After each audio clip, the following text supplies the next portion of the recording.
мнений. Одни говорят, что в то время жили лучше, другие утверждают, колбасы не хватало, джинсы негде было купить. Разрозненность взглядов породила ряд мифов, и некоторые из них не соответствуют советской действительности. Но есть, друзья, некоторые факты, которые трудно оспорить. Добрый вечер. Здравствуйте, товарищи. Советский Союз глазами простого человека.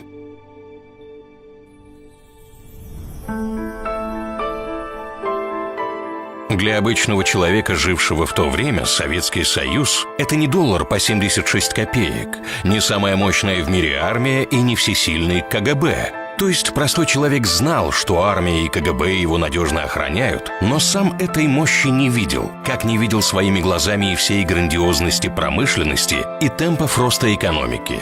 Зато видел другое.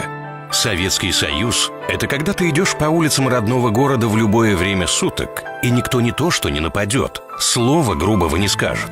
Решетки на окнах первого этажа? Да вы с ума сошли, квартира же, не тюрьма. Железные запирающиеся двери в подъездах? Что за дикость? Не только подъезды, но и подвалы с чердаками были нараспашку, и никаких бомжей и наркоманов в них отродясь не было.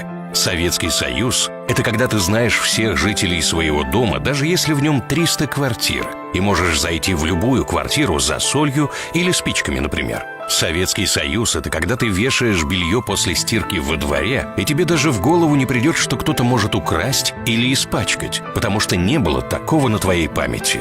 Советский Союз – это когда ветеран заходит в автобус, и пол автобуса встает, освобождая место. Заходит ветеран в магазин, и все расступаются, пропуская его без очереди. А большие магазины работали по тому же принципу, что сейчас супермаркеты. Набираешь товар в тележку и идешь на кассу. Вот только никаких охранников там не было, и камеры видеонаблюдения из каждого угла не торчали, как в колонии особого режима. И выходов мимо кассы было сколько хочешь, и ведь никто ничего не воровал. Советский Союз – это когда по телевизору не горы трупов и расчлененки, не лохотроны «Отправь СМС на короткий номер», не силиконовые проститутки и не быдлый юмор ниже пояса, а добрые фильмы, познавательные передачи, спокойные ночи малыши, после которой ребенок тихо засыпает. Спокойной ночи, друзья.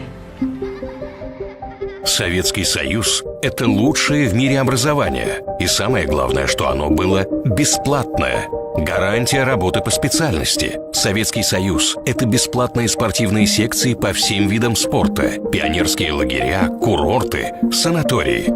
Это когда ты приходишь в районную поликлинику и получаешь путевку в санаторий, скажем, в Крым. Бесплатно.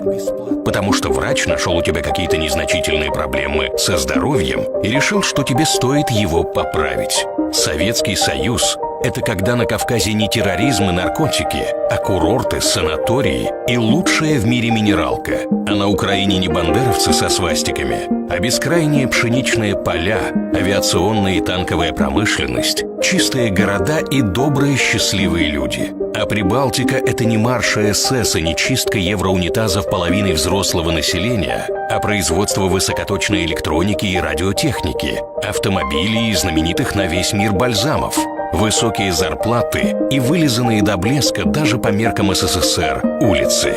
Советский Союз – это когда милиционер воплощает в себе образ советского героя, который не наказывает, а воспитывает. И все это не ради продвижения по службе, а просто потому, что он советский милиционер.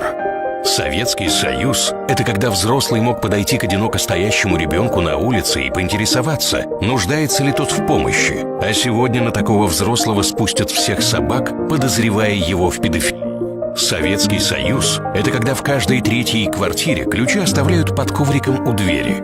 Или помните, это постоянная записка в двери: «Мам, ключи под ковриком».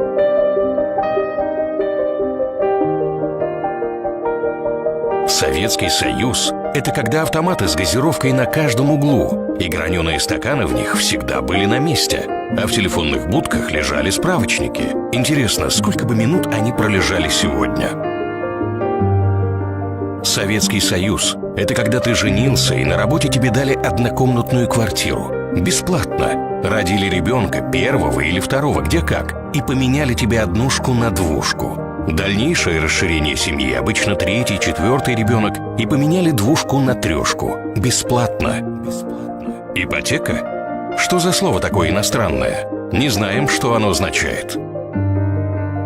Советский Союз – это когда можно полгода не заходить в магазин и все равно знать все цены. Если батон полгода назад стоил 24 копейки, то он и сегодня так стоит. Хотя нет, можно ошибиться. Мог подешеветь до 22. А вот зарплата каждую весну немного, но стабильно подрастала. И рубль, забытый между страниц старой книги, найденный через 10 лет, это такой же рубль, а не обесценившаяся бумажка. Даже подороже, чем 10 лет назад. Одна из самых навязчивых советских реклам – «Храните деньги в сберегательном банке». Если, конечно, они у вас есть. А знаете почему? Потому что стимула не было. Они и в чулке не хуже хранились. Ни инфляция, ни квартирные кражи советскому человеку не грозили. Советский Союз – это когда быть столеваром или полярным летчиком было так же престижно, как сейчас банкиром. А слово «бандит» произносилось не с восторженным придыханием, как в 90-е, а с брезгливым презрением. Ну а слово «террористы» для советского человека звучало так же непонятно и фантастично, как злые трехглазые осьминоги из другой галактики. Советский Союз – это когда до такого извращения, как охранники в школах, никто бы в жизни не додумался. Самым грозным человеком в школе была уборщица тетя Валя, а уж вызов к директору звучало для школьника, как военный трибунал. Ну как еще объяснить тем, кто не застал всего этого? Представьте то место, где вам было спокойней, уютней и надежней всего. Свою детскую комнату, например, или бабушкин дом в деревне. У кого что? Представили? Вот так же мы чувствовали себя в любой точке нашей необъятной страны.